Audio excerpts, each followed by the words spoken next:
Seja bem-vindo à nossa aula 28. Eu estou com a mesma roupa porque eu estou gravando esse vídeo em sequência. E hoje a nossa aula é deixando uma impressão duradoura.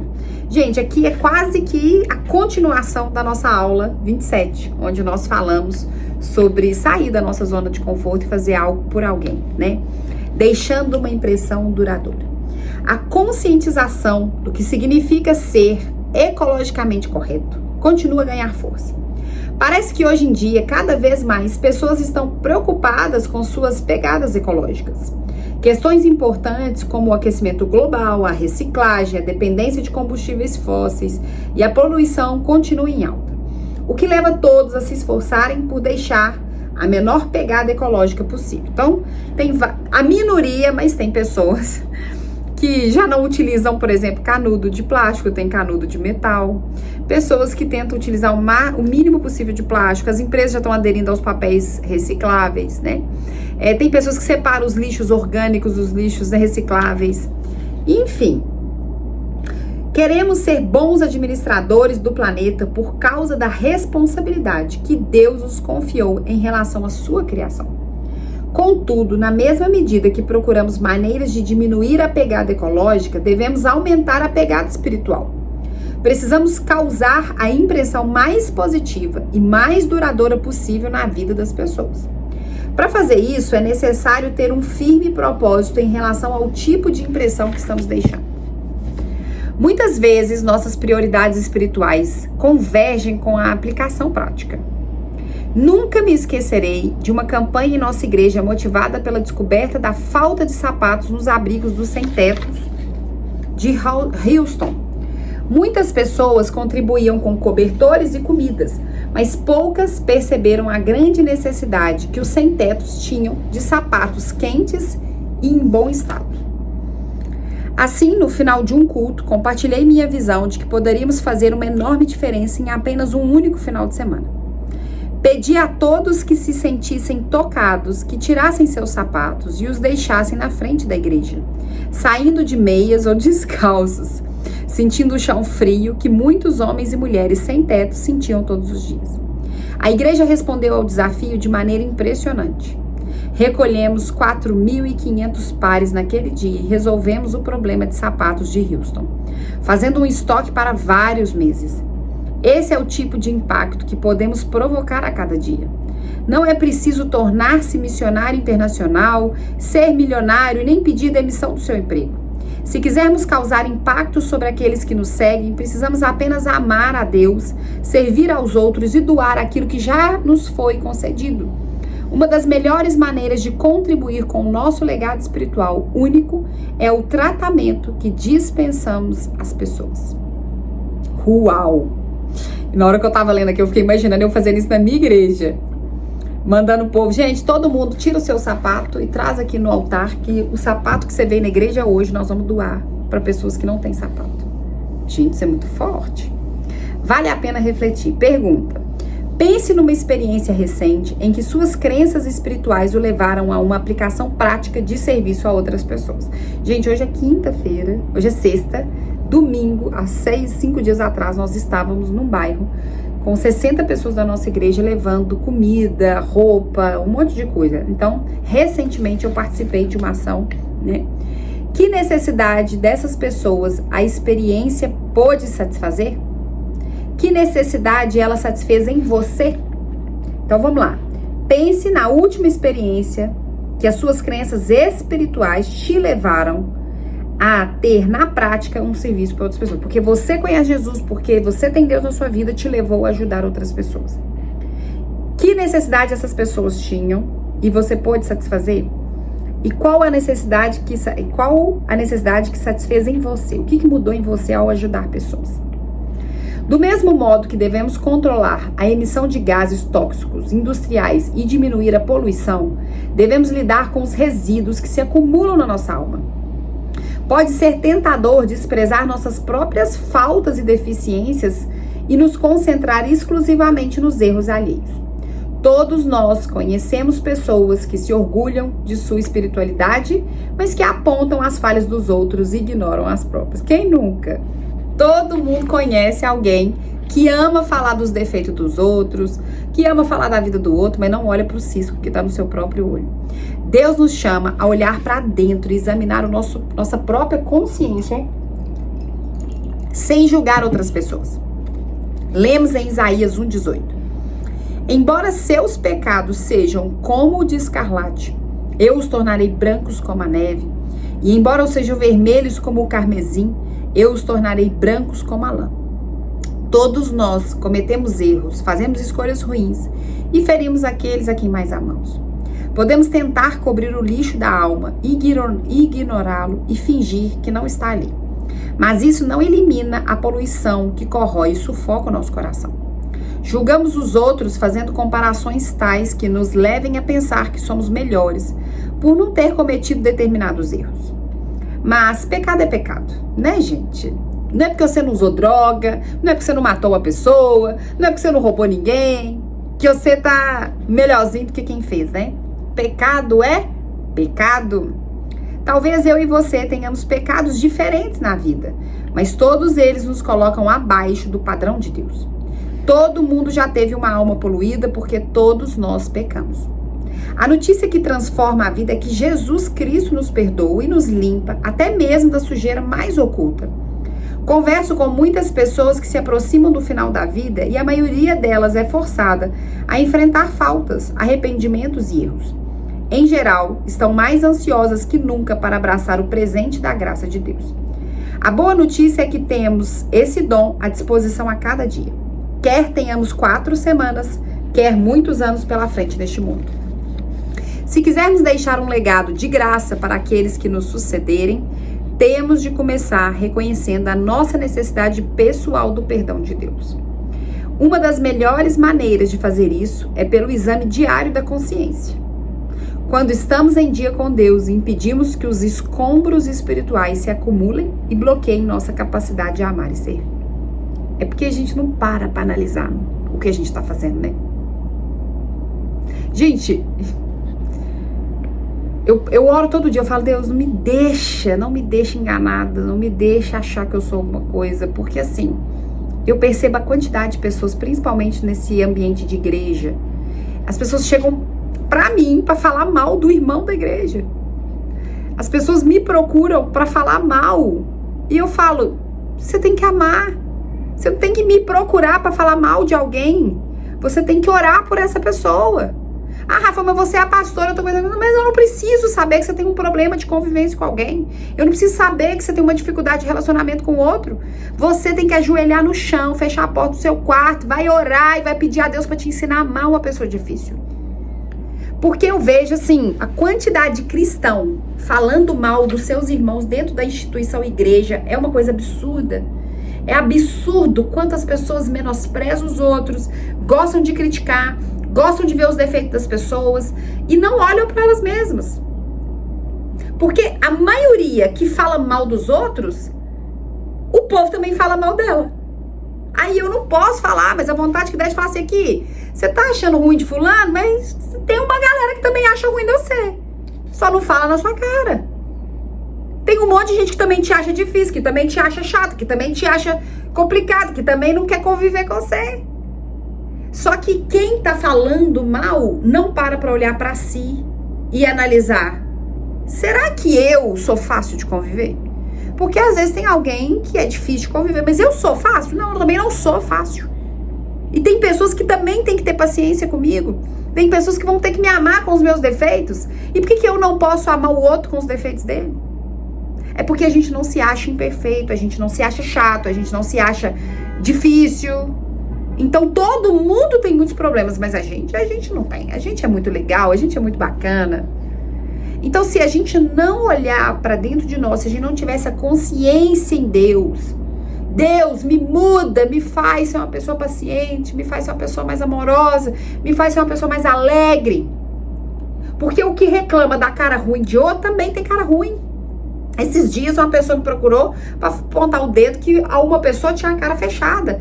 Aí eu olhei para ela, fiquei caçando o sorriso dela. Porque a que tava reclamando da cara fechada também tem cara fechada. Não é a pessoa mais alegre da igreja, não é a pessoa mais divertida, não é a pessoa mais simpática, mas ela não enxerga isso nela. mas ela enxerga isso na vida do outro. Nós somos assim no nosso casamento, nós somos assim com os nossos filhos, nós somos assim com a nossa família. O marido é o difícil, mas a esposa não vê o quão difícil ela é. Ai, meu marido é muito grosso e você não é grossa. Ele é que é o grosso, você não é grossa, é um doce. Então, isso é em todo lugar. Nós estamos prontos para criticar e apontar defeito nas pessoas, mas não enxergamos a trava que está no nosso olho. A gente é raríssimo, e eu vou repetir de novo, é raríssimo encontrar uma pessoa que consegue analisar ela mesma e se ver como alguém que precisa ser trabalhada por Deus, que precisa ser tratada. Rafa, eu preciso ser mais humilde. Rafa, eu tenho que aprender a aceitar o que vem pela frente. Rafa, eu tenho que ter menos opinião. Rafa, eu tenho que ser uma pessoa mais fácil de convivência. É raríssimo, raríssimo. Mas gente para falar mal dos outros, lotado, multidões de pessoas. Críticos absurdos. Gente, não é um problema eu ter, dificuldade de me relacionar com uma pessoa. Tem alguém que me incomoda. Nossa, fulano de tal me deixa muito irritado. Eu não tenho muita paciência. Mas eu vou desabafar com quem? Com Jesus no quarto. Você não vai procurar pastor pra você falar de mal dos outros. Você não vai procurar líder de célula pra você falar mal dos outros. Você não vai procurar um amigo pra falar mal dos outros. Você não vai procurar seu pai, sua mãe pra falar mal do seu marido. Você vai pra dentro do seu quarto. Você pode ter problemas com pessoas? Sim, porque a gente é ser humano. Mas sair falando mal e criticando as pessoas, você tá errado. Você vai pra Jesus, porque Jesus é o único que pode mudar você e mudar a pessoa. Porque se você me procura pra falar mal de alguém, eu não tenho como te mudar e também não tenho como mudar a outra pessoa. Então, o que vai adiantar você falar pra mim? Se eu não posso mudar ninguém. Mas Jesus pode. Então, você vai pro seu quarto, fecha a sua porta, Mateus capítulo 6. E busque o Pai em secreto. E você vai pedir a Deus. Deus, tá difícil demais conviver com essa pessoa. Deus, eu não tô tendo paciência. Deus, só de eu ouvir a voz eu já fico irritado. Senhor, me ajuda, me muda, me dá o amor que o Senhor tem por ela. Me ajuda a ver ela como o Senhor vê. Vale a pena refletir. Pergunta: qual sua reação normal ao refletir sobre seus pecados e as suas deficiências? Você reflete sobre seus pecados? Você pensa neles? Você pensa nas suas deficiências? Isso, em geral, o aproxima da graça de Deus ou leva você a um esconderijo mais profundo? Como você costuma reagir às falhas e aos pecados das outras pessoas? Como você reage com a falha e os pecados do seu marido ou da sua esposa? Porque é com quem você dorme. Se você é solteira, como você tem reagido com os pecados e as falhas do seu pai, da sua mãe? Você exclui, você não quer conviver? Qual é a correlação entre a maneira que você vê os seus pecados e como vê os pecados das outras pessoas? Ao sentirem o perdão e o amor de Deus pelo presente, que é seu filho, as pessoas em geral se prontificam a pedir perdão àqueles a quem feriram e a estender misericórdia àqueles que as magoaram. Com a liberdade e a alegria resultantes do perdão de Deus, sentem-se fortalecidas para enfrentar alguns dos capítulos mais difíceis da vida. De fato, como Jesus explica em uma das suas parábolas, existe uma relação recíproca entre o perdão que recebemos e o que concedemos. Gosto de pensar nisso como uma maneira de reciclar a graça, entregar de maneira generosa aquilo que recebemos de Deus. Depois que um servo endividado implora misericórdia ao seu senhor pela grande dívida que tem, esse servo mantém preso outro servo por não ter conseguido pagar uma quantia muito menor do que aquela que devia ao rei. Esse padrão duplo não funciona no reino de Deus. Você vai ler na sua Bíblia o livro de Mateus, capítulo 18, versículo 32. É uma parábola que Jesus usa para nos ensinar sobre o perdão. Então, você precisa ler, você precisa aprender qual é o padrão do céu. Porque o padrão do céu não é o padrão da terra. É diferente. Lá em Mateus 18 diz assim, versículo 32. Então o Senhor chamou o homem cuja dívida ele havia perdoado e disse: servo mau, eu perdoei a sua imensa dívida porque você me implorou. Acaso não deveria ter misericórdia do seu companheiro como tive misericórdia de você?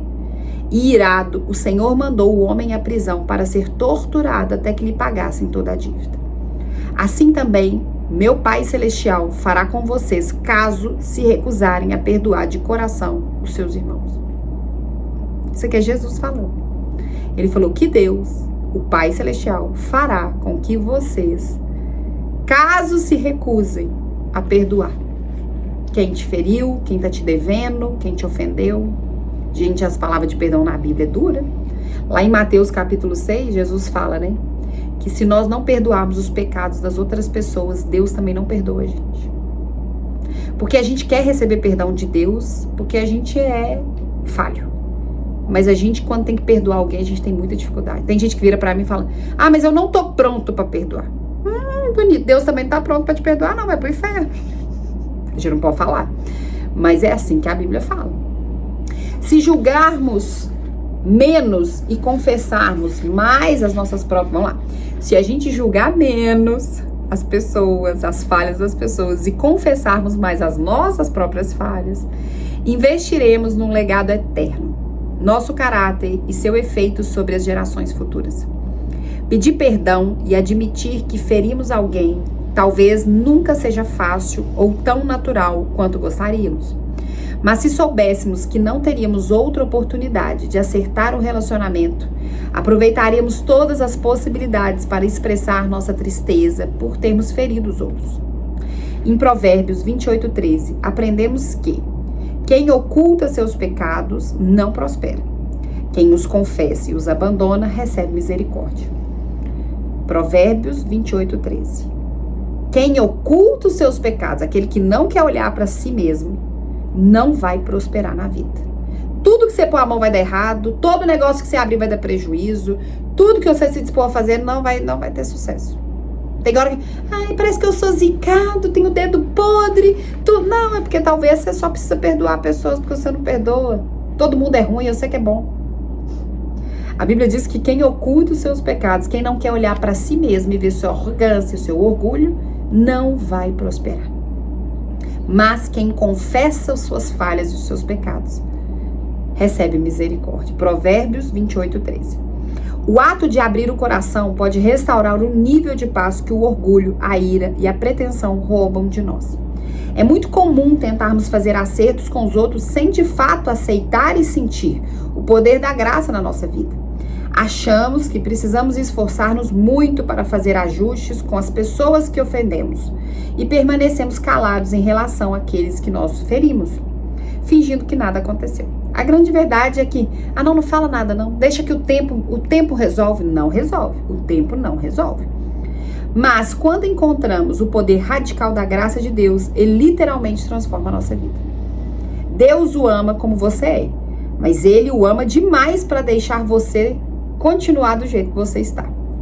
O texto de Filipenses 2:13 coloca a questão da seguinte maneira: pois Deus está agindo em vocês, dando-lhes o desejo e o poder de realizarem aquilo que é do agrado dele. Nosso Pai nos capacita a viver uma vida transformada quando admitimos os nossos erros e as consequências deles. A Bíblia diz que Deus dá graça ao humilde, mas ele se opõe ao orgulhoso. Provérbios 3:34. Desse modo, quando nos humilhamos e dizemos, Deus, preciso que o Senhor me dê poder para mudar. Preciso de poder para amar. Preciso que o Senhor me dê força para fazer as coisas que o Senhor quer que eu faça. Ele nos enche com o seu poder e a sua força.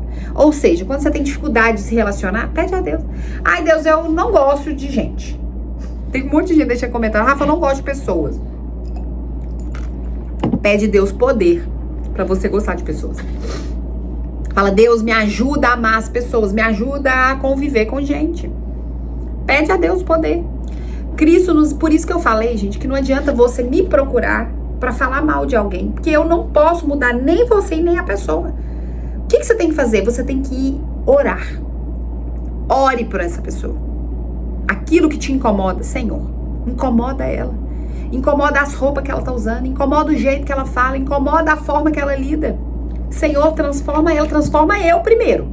Me ajuda a ter paciência com ela, me ajuda a relevar, me ajuda a não ficar irritado. Gente, só Jesus tem poder para te ajudar.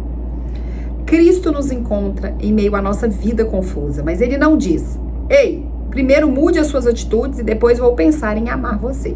Você acha que Jesus faz isso? Primeiro ele manda você mudar para depois ele escolher te amar? Ou ele te ama do jeito que você é? Não, a Bíblia diz que enquanto eu ainda era pecador, Cristo veio, segurou-me em minhas mãos e me perdoou. Quando ainda eu estava na pré-escola, um dos meus filhos sofreu um acidente na frente de vários adultos amigos meus. Quando percebeu o que havia acontecido, ele ficou muito envergonhado. Por acaso disse... muito envergonhado. Ele olhou para cima e disse, me pega no colo? Como eu respondi? Por acaso eu disse, de jeito nenhum, droga, vá se limpar e então eu pego você no colo? É claro que não. Peguei ele e segurei ele bem junto de mim, porque ele é meu filho e eu amo ele sem restrições. A graça me aceita como estou, mas a graça também me dá o poder para mudar. Tito, capítulo 2, versículo 11 e 12 diz assim, pois a graça de Deus foi revelada e a todos traz salvação. Somos instruídos a abandonar o estilo de vida ímpio e os prazeres pecaminosos. Neste mundo perverso, devemos viver com sabedoria, justiça e devoção. Então, o mundo é perverso? É, mas você não tem que ser igual ao mundo. O mundo paga o mal com o mal? Paga, mas você não é todo mundo. O mundo bateu, levou? Sim, mas você vai ser diferente. Quando estamos na atmosfera da graça de Deus e nos sentimos totalmente aceitos, clamamos por mudança. Queremos conhecer a Deus e ser mais semelhantes a Ele. Se tivesse apenas um mês para viver, certamente você iria querer mudar algumas coisas na vida. O problema é que nenhuma mudança duradoura pode ser realizada, a não ser que sejamos transformados e energizados pela derradeira fonte de poder, a graça de Deus. Não podemos esperar sair bem da vida sem ela. Não podemos deixar um legado espiritual duradouro, a não ser que a gente se coloque no lugar da outra pessoa, perdoando ela, como nós fomos perdoados. Somos troféu da graça. Romanos 15, 7 fala assim, portanto, aceitem-se uns aos outros como Cristo te aceitou, para que Deus seja glorificado. Deus vai ser glorificado não é quando você canta louvor no culto. Deus vai ser glorificado não é quando você paga a conta de uma pessoa. Deus vai ser glorificado quando você aceitar as pessoas que são diferentes de você como Cristo aceitou elas. Você precisa aceitar as pessoas como elas são. Para de querer mudar as pessoas. Para de querer que as pessoas sejam como você. Para de querer pôr rótulo em todo mundo. Jesus não faz isso, por que você faz?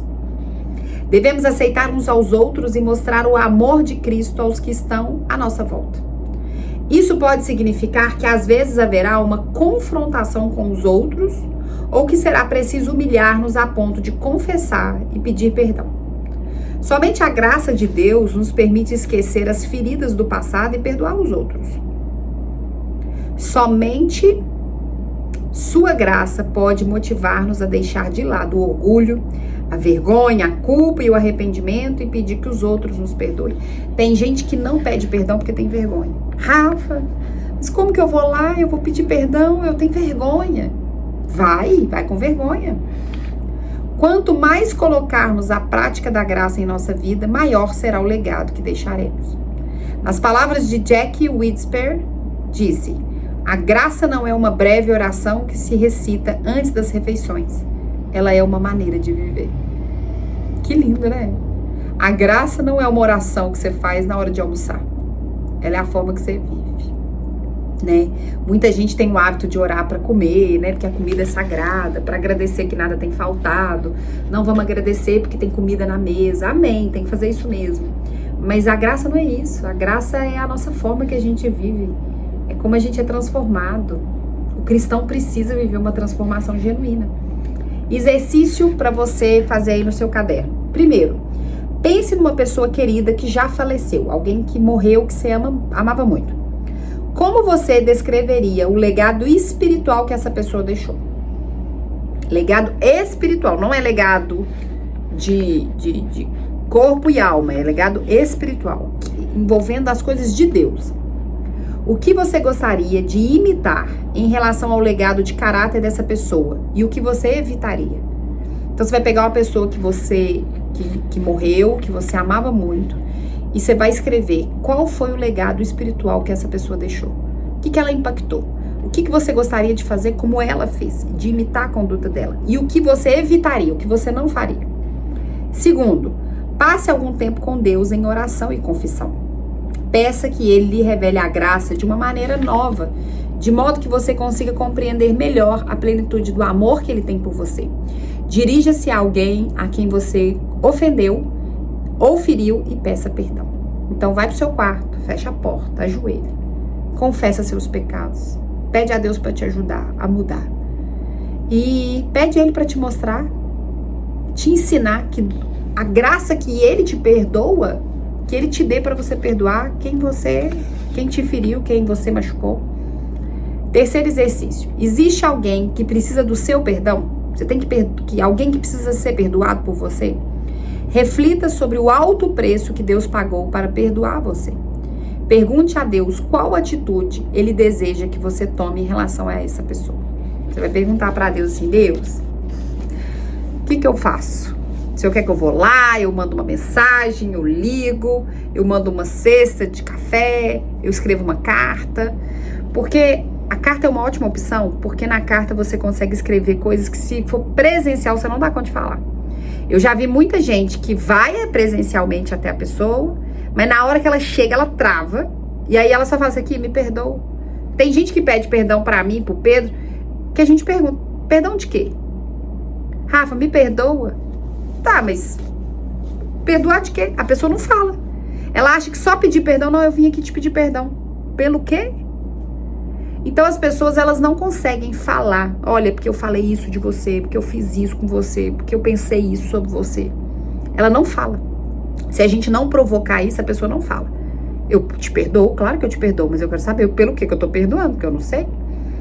Agora, quando você escreve, você consegue falar, né? Você consegue falar o que te levou a fazer o que fez, o que você tá sentindo, né? E aí você consegue se expressar. Então, às vezes, escrever uma carta é uma ótima forma, né? De pedir perdão, de liberar perdão. E é isso. Aula 28 encerrada com sucesso. Amanhã nós estamos nas duas últimas, 29h30, né? Estamos finalizando. Que tempo precioso Deus tem nos permitido, né? Ressignificar tanta coisa. Que Deus abençoe sua vida, que você reflita sobre essa palavra, que você aprenda a enxergar o cisco que está no seu olho, vá pro seu quarto, busque a Deus em secreto, porque Ele é o único que pode mudar você e as outras pessoas. Amém? Deus abençoe sua vida.